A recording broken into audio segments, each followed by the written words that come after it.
Steeler fans, this is Behind the Steel Curtain editor Dave Schofield coming at you once again on a Tuesday night for the Scho Bro Show. It's a little bit after 9 p.m. You're a Steelers fan. You're feeling down. You haven't seen the team play.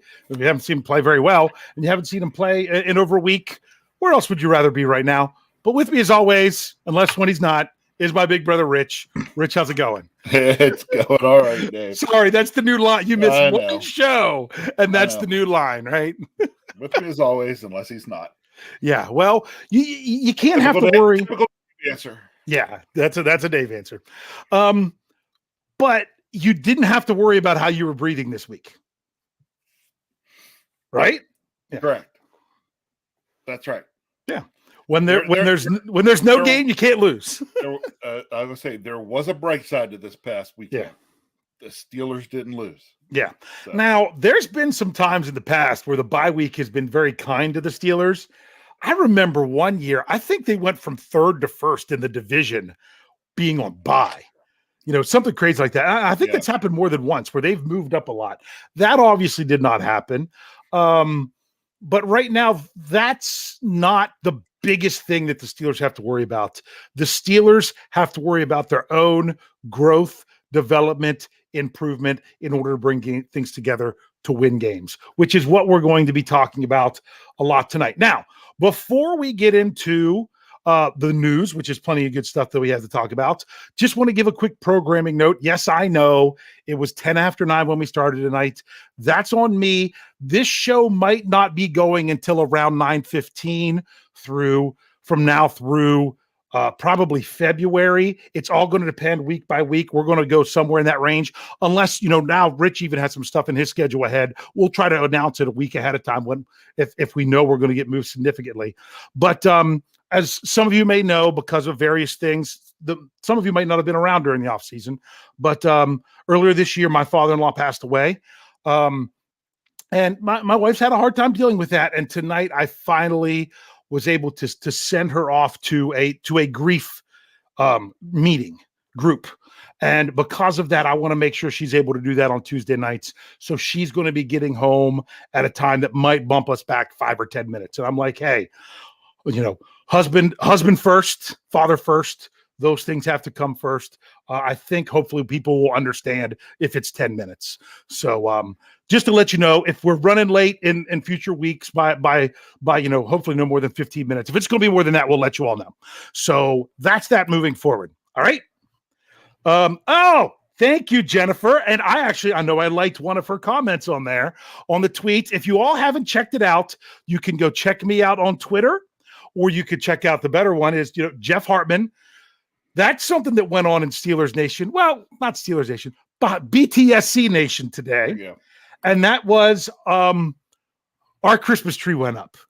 For those of you that don't know, Jeff, I've done this tree since before I was with Behind the Steel Curtain. I did it where I had my own page previously, where there's and not too far from me, there is a festival of trees that they do for Christmas. It's in a beautiful barn. They use this barn for a lot of weddings and things of that nature.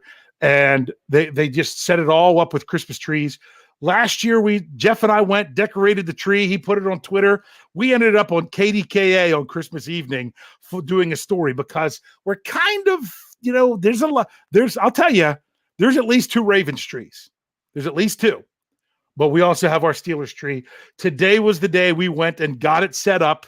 We wanted to get it set up early because they changed it this year. You had to pick your tree rather than them assign it to you. So we went right back to the prime spot they gave us last year. We're right in front.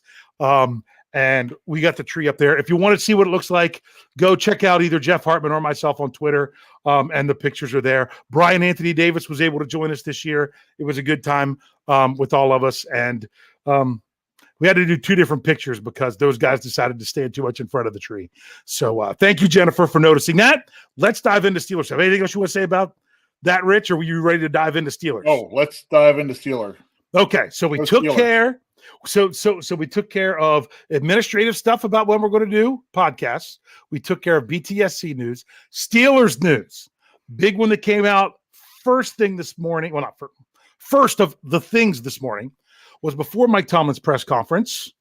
it was announced that the Steelers' Sunday night game against the Bengals has been flexed out of Sunday night because another game has been flexed in. The Pittsburgh Steelers now do have a game this year that will be a late afternoon kickoff. They didn't have any before. Everything was either 1 o'clock or prime time. They will be facing the Bengals in week 11 at 4:25 at Acrisure Stadium. So if you have tickets to the game, don't show up at 8:15. Make sure you're there for 4:25 kickoff. What thoughts, anything about that, Rich? Not surprised. Yeah, I'm not either. And I didn't know. On the bright side, I don't have to stay up as late that Sunday night. Yes. Us here at BehindTheSteelCurtain.com, on the podcast side, on the editorial side, we are happy when those kind of things happen because I really don't like staying up till 3 or 4 in the morning in order to get everything done to then start off a week on a Monday. So that that works better for us. My biggest concern to Steelers Nation is the availability to see the game. So to give you a little bit insight on that, there won't be a map out until probably at least Tuesday of next week, about a week from now, as to who will get to see that game in that 4:25 window. The Steelers game got moved up.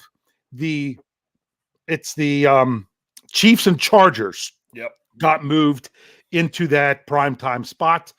But CBS, they let that game go.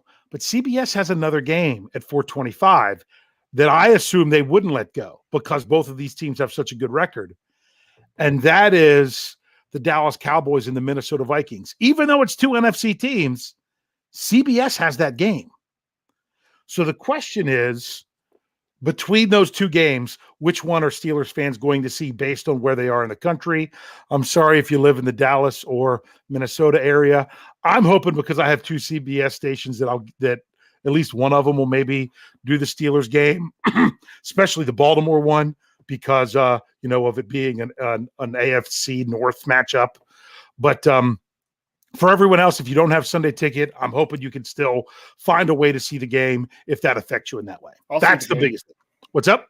I'll see the game. Yeah, because if you're in the Pittsburgh home area, you're going to get to see it. You don't have to worry about that part. So, so there's that. Then there was the press conference. The press conference, the biggest thing I took away from the press conference, I'm going to tell you there's 2 main things I took away from the press conference. Then there was news after the press conference that kind of helped build this up. And that was Coach Tomlin saying that they are optimistic about the involvement of TJ Watt and DeMonte KZ in week 10. Not just, like KZ having to come off his 21-day window ends on Friday. So he's got to get put on the roster by then or else he's on IR for the season like Calvin Austin III. But it's not just coming off, it's being involved. There's a difference there. You could come off and still be inactive or not really part of the game plan. I liked the words that Coach Tomlin said. Do you put much weight in those words that he said about being involved? Yes, I do. Yeah. Because, yes. Coach Tomlin doesn't usually say things unless he really means them. Yeah. I'm a little surprised he said them. Yeah, I kind of was too. I thought it was going to be the typical, we'll continue to monitor the situation and we'll let their availability this week be our guide, which is what he said about all the other injured players. Yeah. Yeah. So and I think they both were close last game. They probably were. They probably could have. TJ was. Yeah. Oh, I think KZ was. He said he was medically cleared. Yeah. And it came out, it was a broken forearm, dislocated wrist, something like together, something crazy like that. That's some interesting stuff. But that's some interest. That's good. So you get those 2 guys back in the mix. Don't know yet about William Jackson III because he's one of the players that Coach Tomlin mentioned on the injury list. He's still dealing with that back injury. It was reported that he didn't practice Monday, but there was no official report. So that's why I say reportedly. But they mentioned, Chris Boswell with a groin, Christian Kuntz with a rib injury as your long snapper. But that's one Coach Tomlin specifically said, I think, although we might be limited early in the week, it shouldn't be something that keeps him out Sunday. That's a big deal because they'd have to bring in another long snapper. Yeah. Okay. Still mentioned Akello Witherspoon with the hamstring, Levi Wallace with the shoulder, Larry Ogunjobi with the back. Who else am I missing? Players that either got hurt during the game. He didn't mention James Pierre in the foot.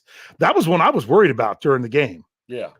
And he didn't even mention that. And apparently there was a report about Pierre's with something at practice. So I'm like, he must be good.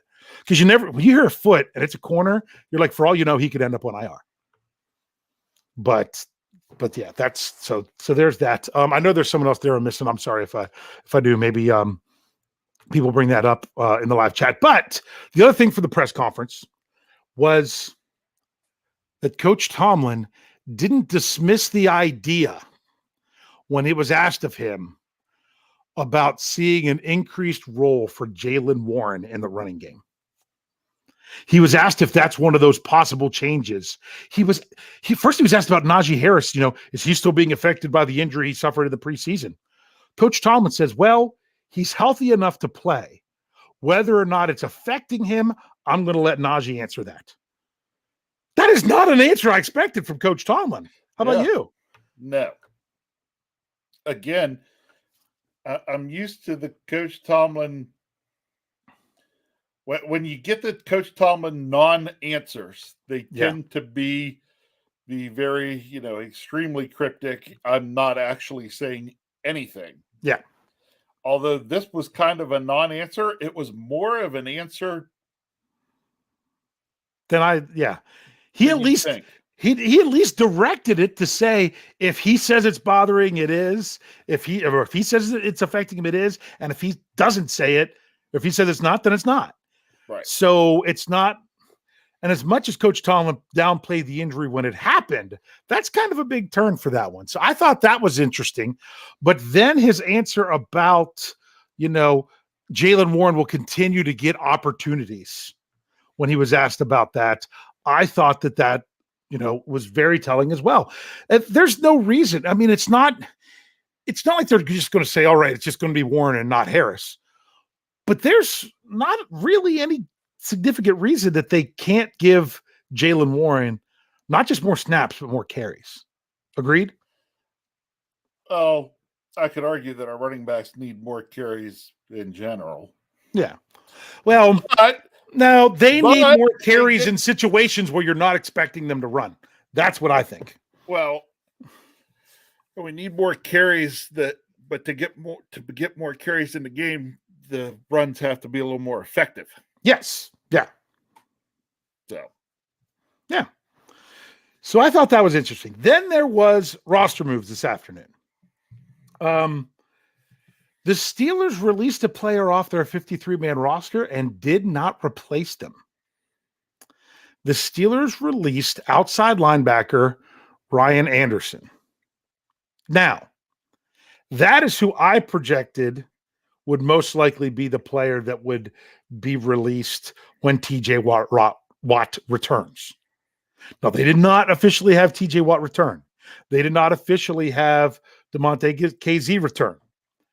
But they went ahead and released Anderson and didn't make the move otherwise. Does that tell you anything? I have an idea. Well, go ahead. Go ahead and say your idea. To me, well, I think one, it's trying to do right by Anderson. Yeah. And two, by trying to do right by Anderson is one, if he gets picked up on waivers, he's going to get picked up on waivers one way or the other, whether they've released him today or whether they release him on Saturday. If he gets picked up by another team, there's nothing the Steelers can do about that. But if he's not, I believe the Steelers would like to get him back on the practice squad where he was before they brought him up. Because remember, they had David and Nene that they had to get from Tennessee, had to put him on the 53. But then they had first Delonte Scott and then Ryan Anderson that came up in place of a Nene, who was then inactive.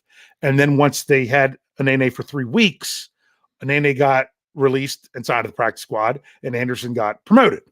So I could see that, they're trying to do right and get him back to the practice squad. Now, Maybe I'm wrong, because when they released Delonte Scott, they didn't sign him back to the practice squad, which was kind of surprising. But I don't know what went on there. But to me, the reason if you do it now rather than on Saturday is he's going to get a check for week 10 if he's signed.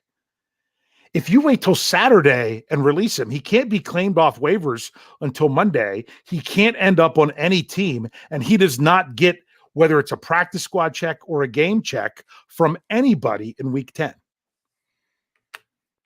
I don't know if that factors into their decision, but if it does, that's the right thing to do. It's a nice thing to do. Yeah. And it could just be that the Steelers think that they're more likely to get him through waivers releasing him on Tuesday than on Saturday. I don't know. So we'll see if he gets picked up. If he does, good for him. We wish you the best. Thank you for your time helping fill in for one TJ Watt. But I'm sorry, when Trent Jordan is back, Trent Jordan is the man. So it is what it is. And I looked at it. I thought maybe it could be Jameer Jones instead of Anderson, because Jones hasn't been playing as many defensive snaps, but Anderson has 0 special team snaps in the games that he's come up, where Jones has a bunch. So it makes sense that that's where the Steelers would go. So there was that move. And then the one other move, which I do think is significant, is that the Steelers released Nick Skiba, however you say it, I still can't remember, off the practice squad, brought back the wide receiver that they had dropped whenever they signed him on, which tells me Boz must be good. Boz is good. But I don't know if this was doing right by Skiba or just wanting to make sure Boz was good. They could have released him last week off the practice squad, but he just got a practice squad check for a game that the Steelers didn't even play by staying on for another week. So although the practice squad check's really small compared to the game check he got the week before, give that man a game check and a practice squad check. I think he's probably made more this season just doing that than what we would. So with things. So good for him, even if he doesn't get it. Hopefully he gets another chance in the NFL. Thanks for filling in. But that, to me, the significance there is I think that means Boz is good to go. Right? Yes. Yeah. Boz should be fine. All right. So anything else you want to talk about with this stuff? Are you ready to talk about the upcoming matchup? Can I just ask you one real quick question? As we were talking about, the one release today potentially setting up for, one Trent Jordan to come back off of IR. Yeah. And the Steelers will need to make another move if everything goes on with KZ to come back, right? Yeah. Any chance? I know you say you were worried about, what was going on with James Pierre in the foot. Yeah. Any chance that just wasn't talked about, but he could still be going to IR? I don't know that it would be Pierre, because I did hear about him doing something at practice on Monday. Okay. That but I didn't. To be honest with you, heard. It could be Levi Wallace. Yeah. It could be they said, Witherspoon's hamstring's bothering him again. He already lost 4 games. We're better off just putting him on IR, which could be maybe that's why he was getting crushed out there in the game against the Eagles, because it really wasn't 100%. Maybe it was, maybe it wasn't. I don't know. I don't want to read into it too much, but I could see a player. To me, it would have to be a player in the secondary. Specifically for me, I think it's a cornerback that's going to be the guy that goes. I did an article on the website on Saturday trying to predict what this would be, but the Steelers are now they were carrying an extra cornerback when they brought up Josh Jackson, because so many had been hurt. Then they added William Jackson III. So they're actually carrying 2 more corners than what they had to start the season on the 53. Yeah. So to me, KZ coming back as a safety, it's going to be someone from the cornerback room, unless somewhere else somebody is going on IR, and you don't have to make that move.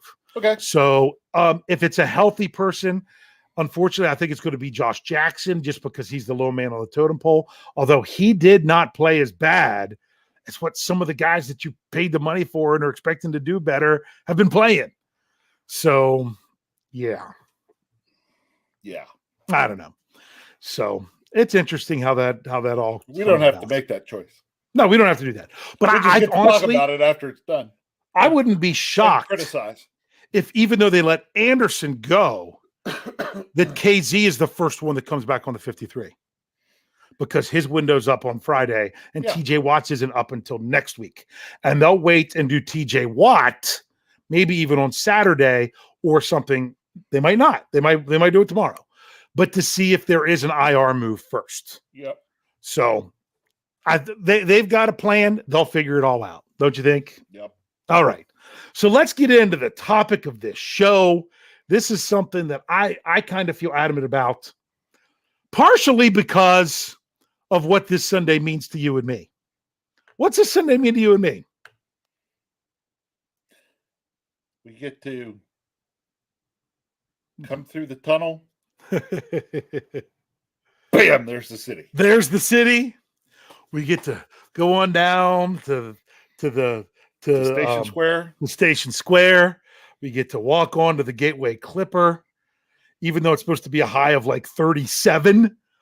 Oh, is it going to be that warm? Good. That's better than it's going to be here.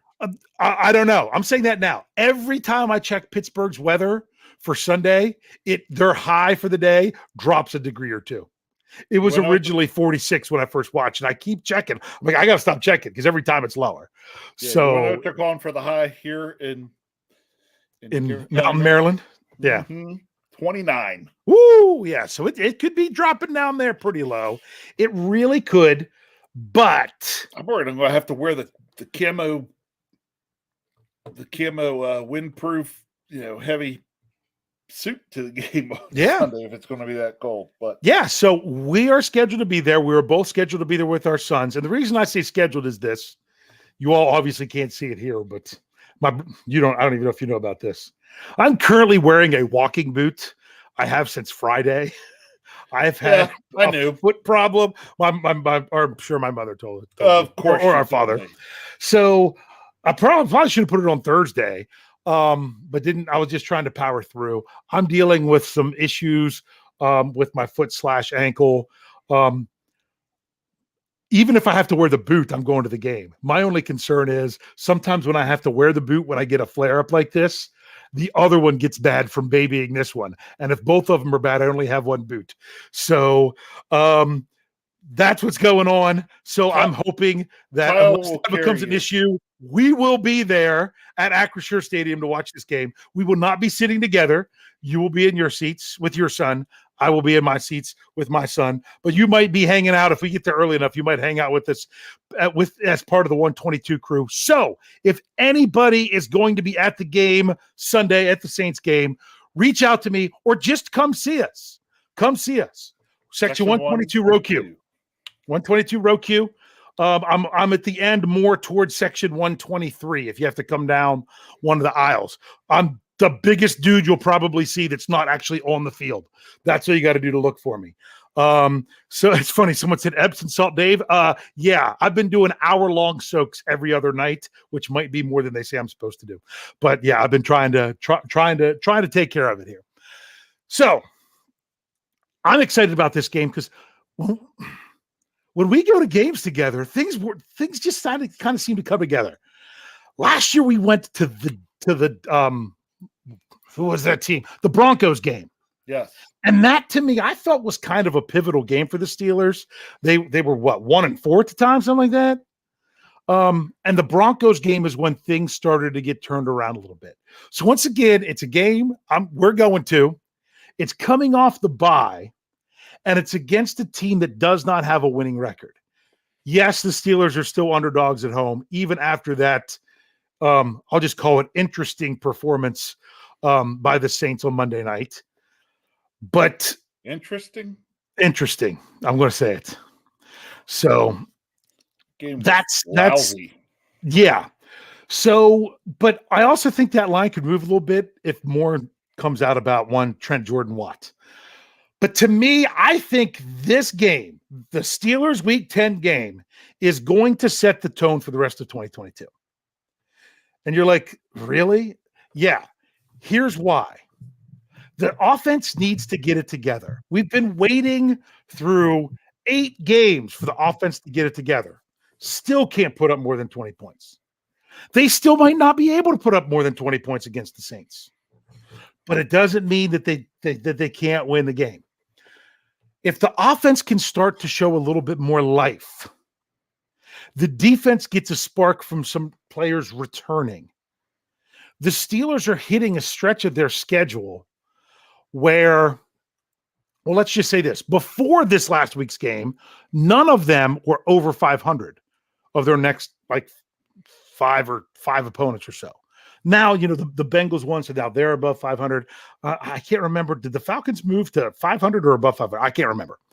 But they're right around there. So they're hitting this stretch of games that is not nearly as bad as the four games they had going into the bye.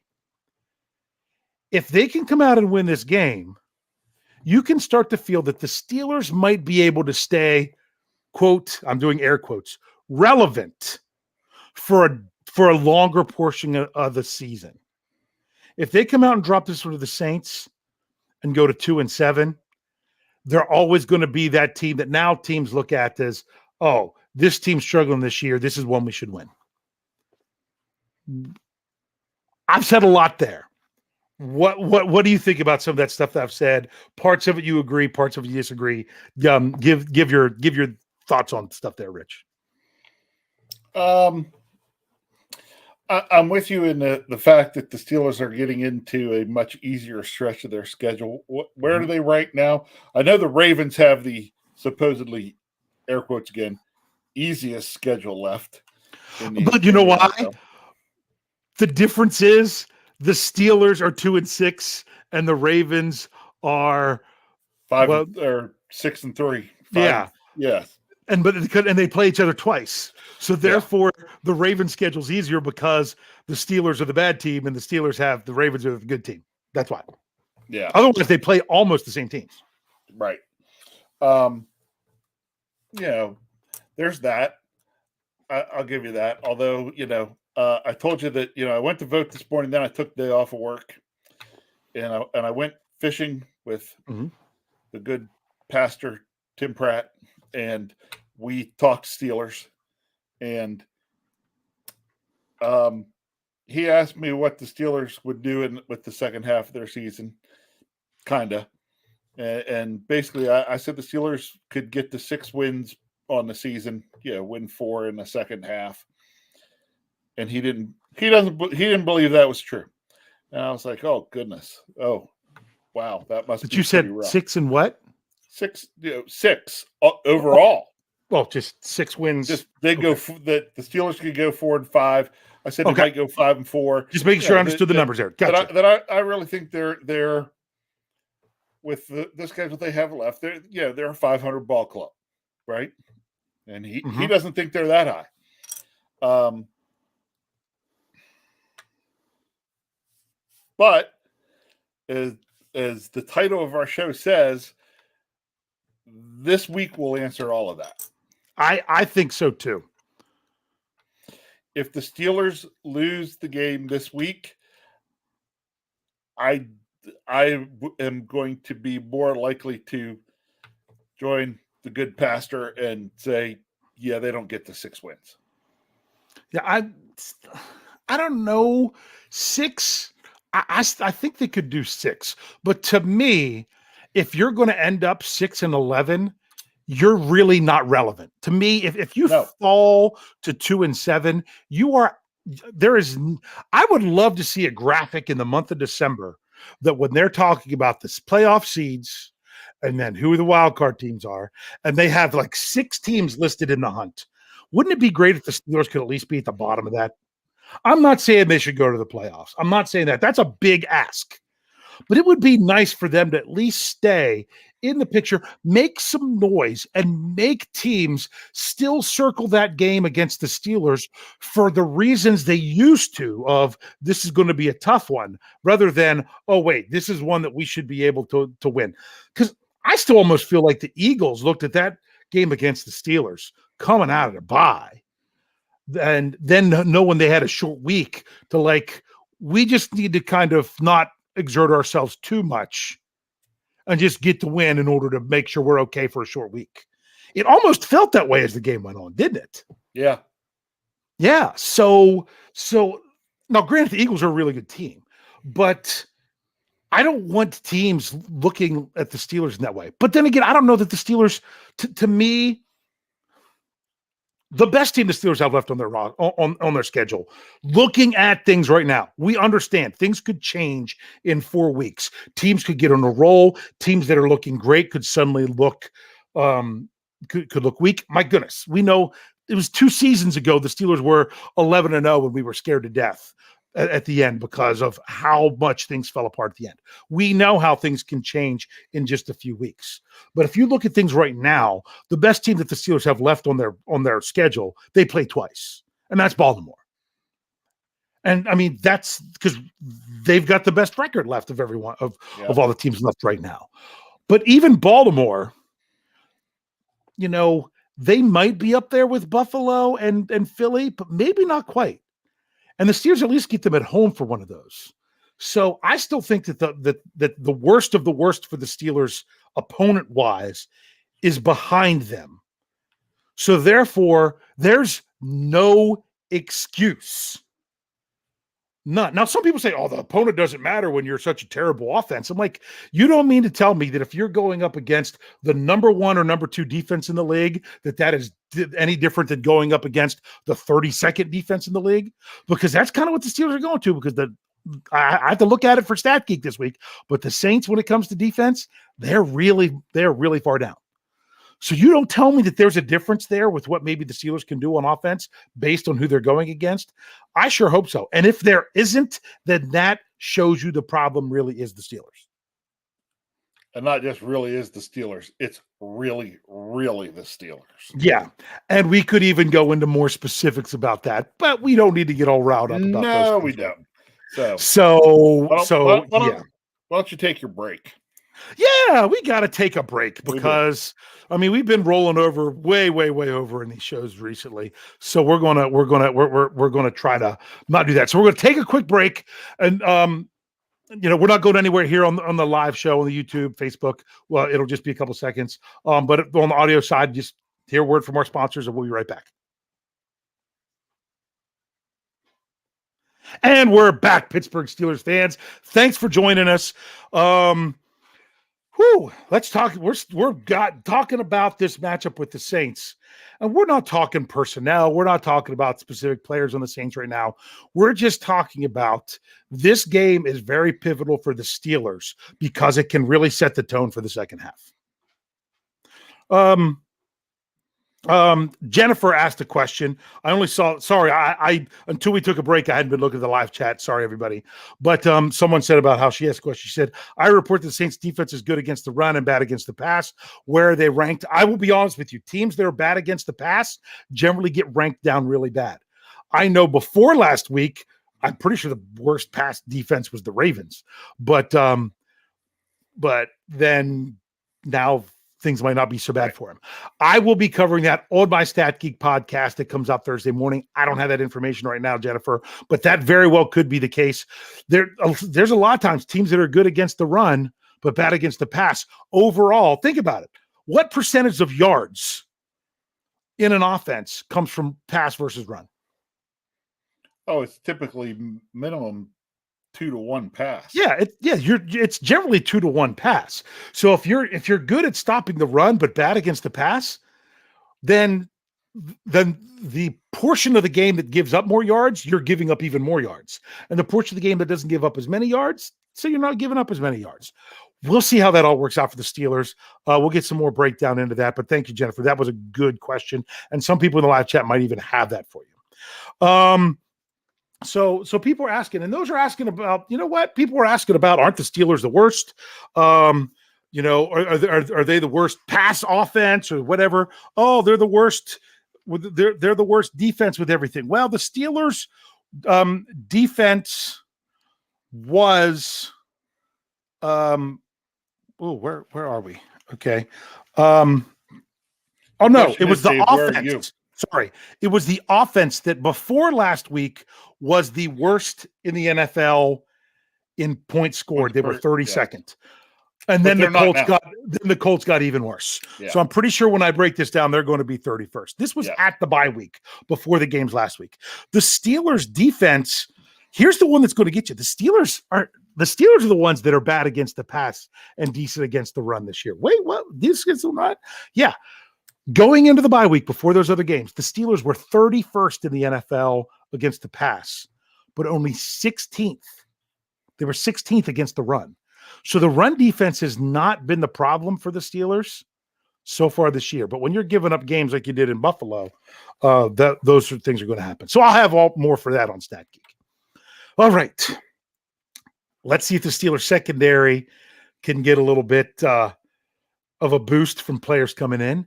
And if that pass rush is just a little bit quicker, gives a little bit less time they have to defend, that's definitely going to be helpful as well. So, all right, Rich, what more do you want to say about this matchup? I will say that in going to the game, very excited at the fact that we may see, Trent Jordan Watt back out on the field because of just what you were talking about. I'm sitting there thinking that if TJ's back on the field, that means teams can't give as much attention to Cam Hayward, Alex Highsmith, Larry O. Yep. Yeah. And what does that mean for the Steelers? What does that do for our pass rush? Once you can generate a little more pressure on a quarterback, then how does that help the secondary in terms of coverage? Not giving such clean pockets that quarterbacks can stand there and just throw laser beams to guys that are, I don't want to say wide open. Yeah, they're not wide open, but they're enough open. Yeah. I mean, I don't know if you read, did you read Jeffrey Zamad Vertex last week? I did not get to. No. That one, it came out a day later because of the bye week and everything. It was actually about the Steelers. I don't think it wasn't as popular because we actually titled it about AJ Brown. AJ Brown had a big game against the Steelers, and we were kind of looking at why, what happened, what was the breakdowns, who was responsible, things of that nature. 2 of those 3 touchdown passes, there was some crazy stats with it. They were good coverage. That would have been considered good coverage, but AJ Brown is just that good. That's one. But the other thing that I look at too is, wouldn't it be nice if Jalen Hurts wouldn't have had time to even throw those passes? Yep, exactly. Yes. You've got to admit that helps. I know. That it kind of changes everything that you do if you're not getting the pass rush. So, I mean, it is what it is. Sorry, I'm taking care of the spam in the live chat. I at least have to look at that.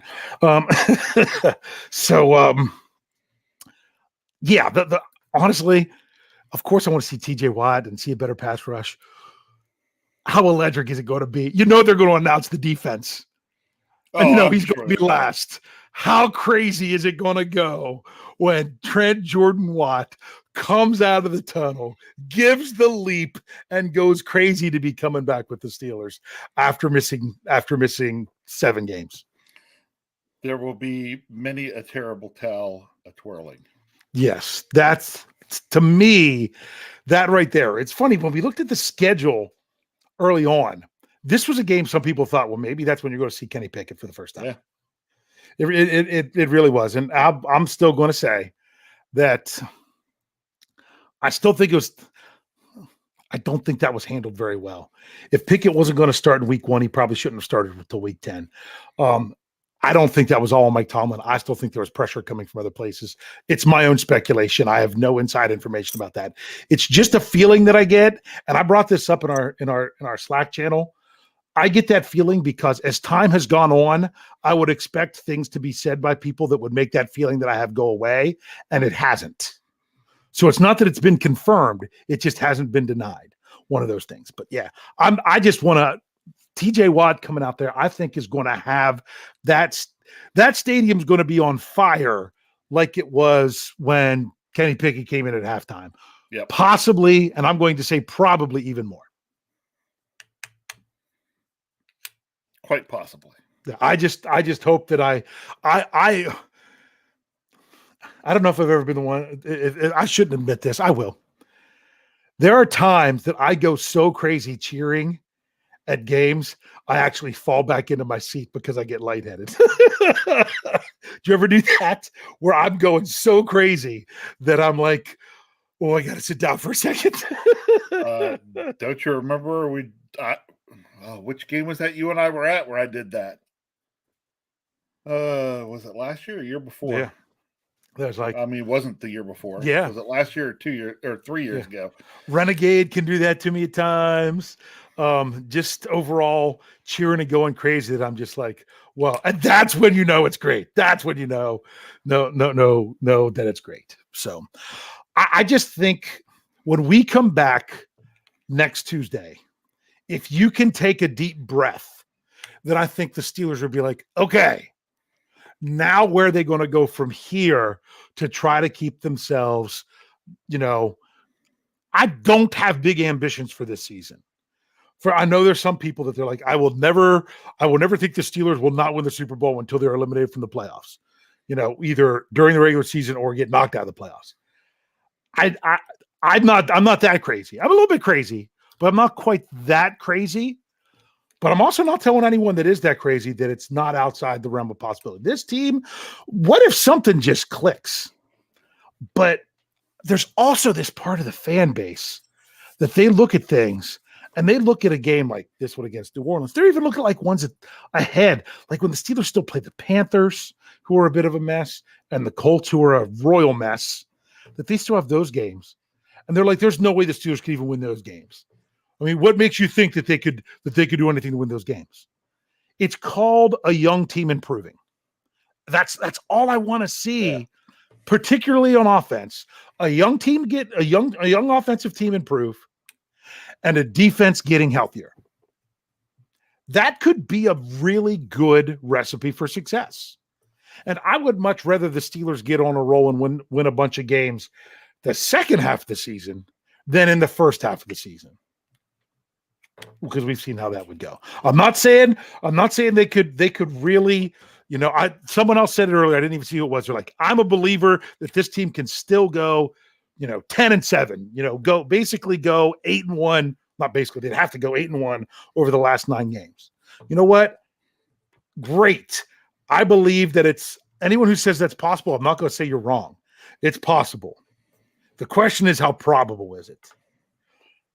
The only thing the Steelers can do now is win their next game. They need win number 3 before they can get win number 8 or 9, So, and their first chance at win number 3 is this Sunday, and they need to make the most of it.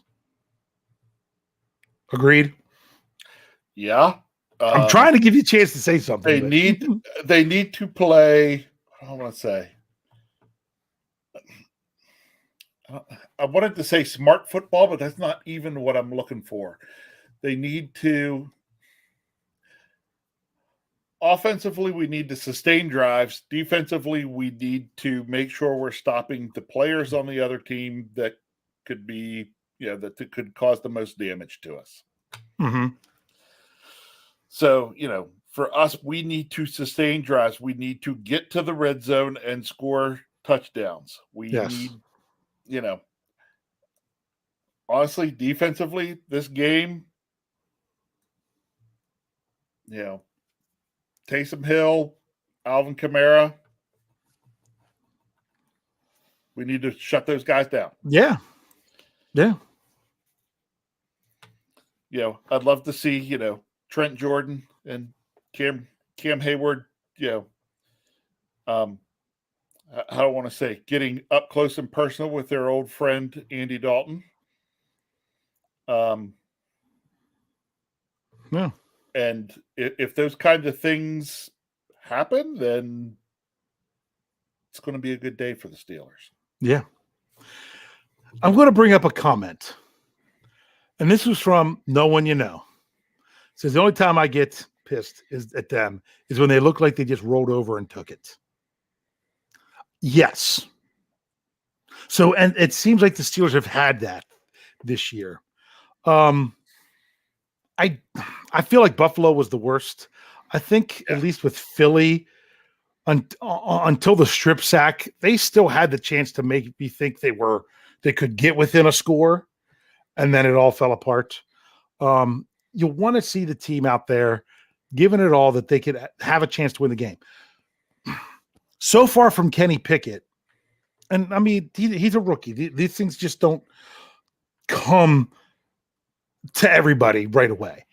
He's had a game where in the fourth quarter, all he had to do is not lose it, and a ball hits off his receiver's hands and gets interception. And in essence, it lost it. Okay. All he had to do was not turn it over, and there ended up being a turnover. Whether you want to place blame for that is up to you. He also had an opportunity twice in the same game to where the Steelers were down and had a chance to win it and turned it over. Yeah. So that's two different, so I'm obviously talking about the Jets game and the Dolphins games. Those are two different games that, Steelers fans are kind of used to winning, especially under Benjamin Todd Roethlisberger. And they didn't. Kenny Pickett's going to need to show, if the Steelers are in a game like that he can come through and do what needs to get done to either finish off the win or go get the win, because the Steelers have not won a game with Kenny Pickett playing in the fourth quarter this year. And that's what they need to start off doing first. Yeah. So, yeah. Anything else you want to say before we get to these scores? Just I'm excited to get to go to Acrisure. Yeah.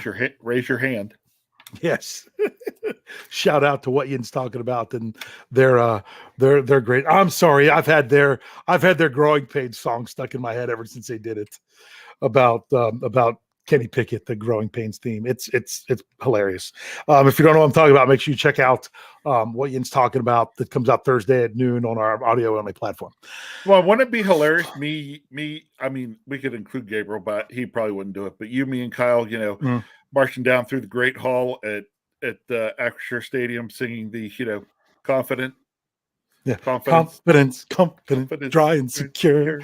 Yeah, raise your brand, Acrisure. Who knows? We might have to. I don't know. I don't know if we can get Kyle to do that. That would be interesting. If we can convince Kyle to do it, I'll follow in, and I'm not afraid to make a fool of myself. I do it every time I get on YouTube. That's right. So, me too. Yeah. So, all right, Rich, we don't want to run over this week. No. So let's get it ready. So let's get to this score. To me, I'm excited. I'm excited, not just because I'm going to be there, because I feel like the Steelers have an opportunity still to show that they are not the team that we've seen for the first 8 games, that they can be more than that. Now, they could disappoint me. I'm hoping that they excite me. So let's see what happens. Rich, let's get to it. Now, everyone remember in the live chat, don't enter your score in until I actually type it in here. But what is your score prediction for this Sunday, 1 p.m. Acrisure Stadium? Okay. Steelers and Saints. Last year I had a perfect record when I went to see games at Acrisure, right? Okay, what? Say that one more time. Last year I had a perfect 4-0 record at games. I was 2-0. Well, okay. Both games I went to, you were there too. And Kyle was 2-0 last year. Yeah, going to games at Acrisure Stadium.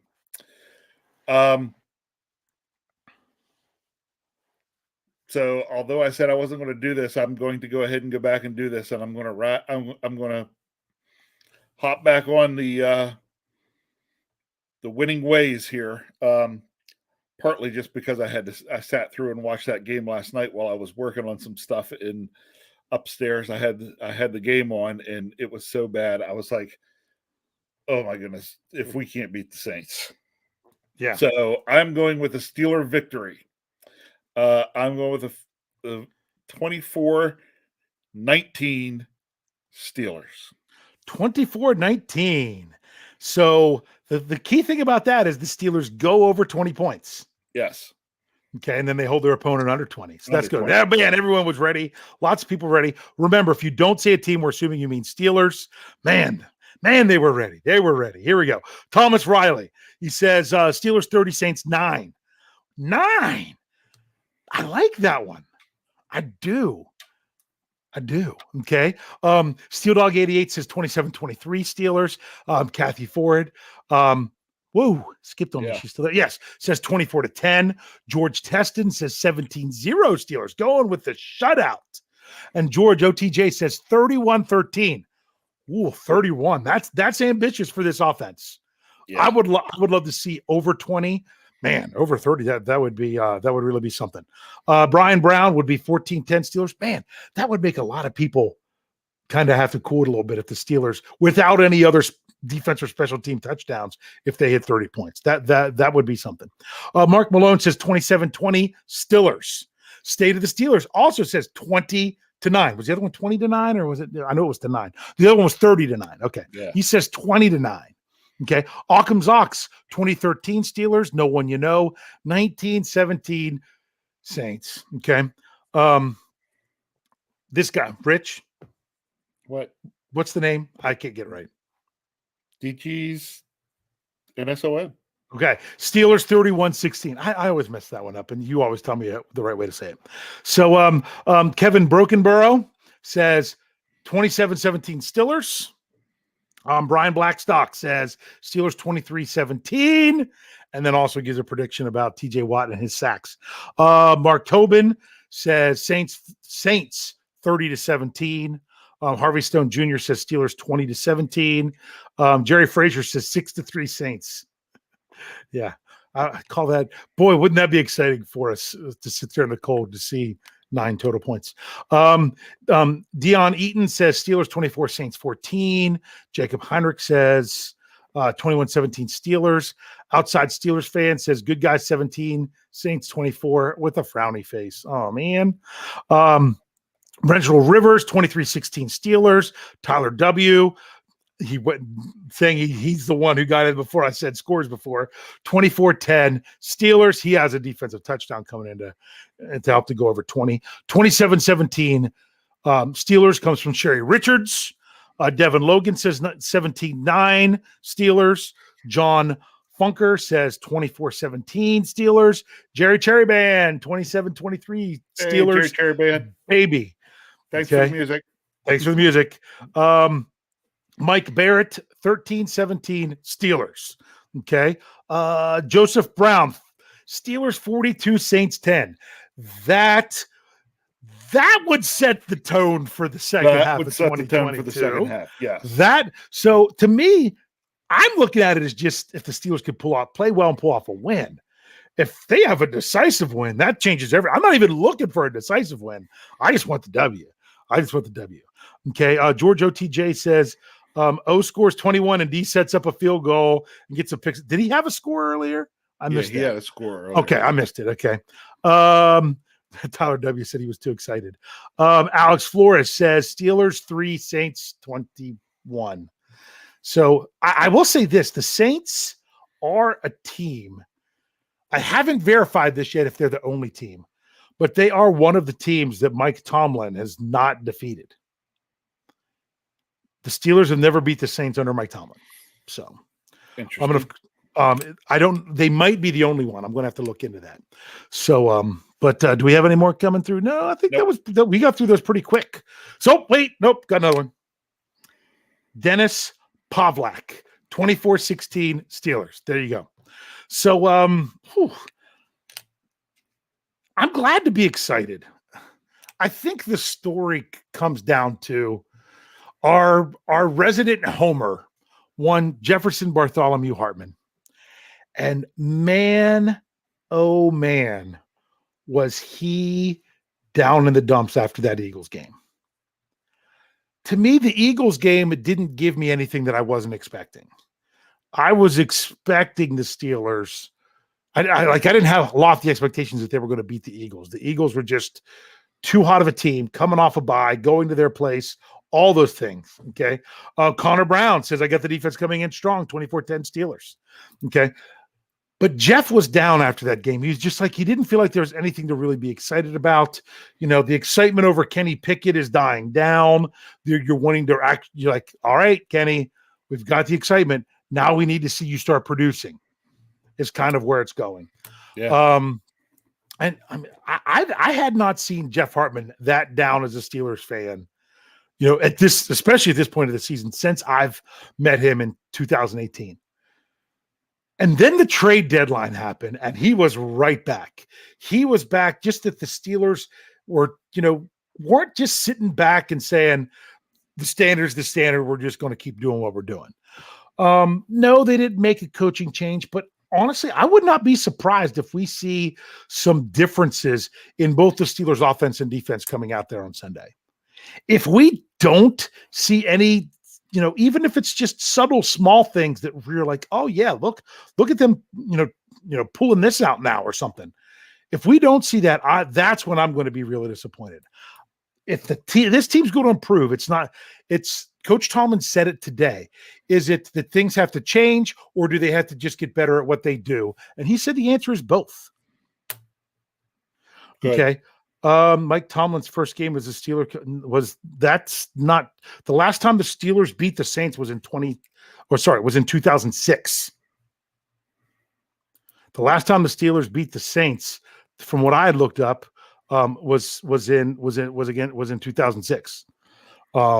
Here we go. I've got some things here. Anyway, yeah, he might be talking preseason. Are you talking preseason? Are you talking preseason, George? Yeah, because I don't have a 20-7 game with the Steelers playing the Saints. Yeah, that they beat them 38-31 in 2006 in Bill Cowher's last year coaching, but they lost in New Orleans 10-20 in 2010. They lost 32-35 in New Orleans in 2014, or at home in 2014, and then they had that 28-31 loss with the Juju fumble heard around the world on that one, which then led to the meltdown the next week, and if you know what I mean, when things really fell apart. So don't want to get moved on from that. So those are my final thoughts. I'm finding myself excited. Am I setting myself up for a possible disappointment? Absolutely. But you know what? If I can't take joy in something that's only supposed to bring you joy, then why bother? Bother? That's just gonna be me. Rich, I know, but we especially have to try to get excited because we're going to be sitting in the stadium on Sunday, trying not to freeze. So that's the other thing. If the Steelers are playing well and we got a good game going on, won't be nearly as cold as if we got to sit there through some lousy football. Yeah. So, yeah, absolutely. So. You weren't having me wrap it up now. Yeah, I said, you want to give us your final thoughts there? Wait, I should say this. Sorry, I was listen to all the podcasts, read all the articles. There you go. What Dave said. What I said. Go ahead. I hope I hope Jeff hears this, and I hope he gives you a bad time for saying it. He should. That. Hey, look, second half of the season, we need to see some growth, especially on the offensive side of the football. But really, both sides of the football, we just need to clean things up a little bit, and let's see some improved play. Dave and I are going to be at the game, with both of us with our sons. We're looking forward to that. Come see us as part of the 122 crew. Hope to see you there on Sunday. Can't wait.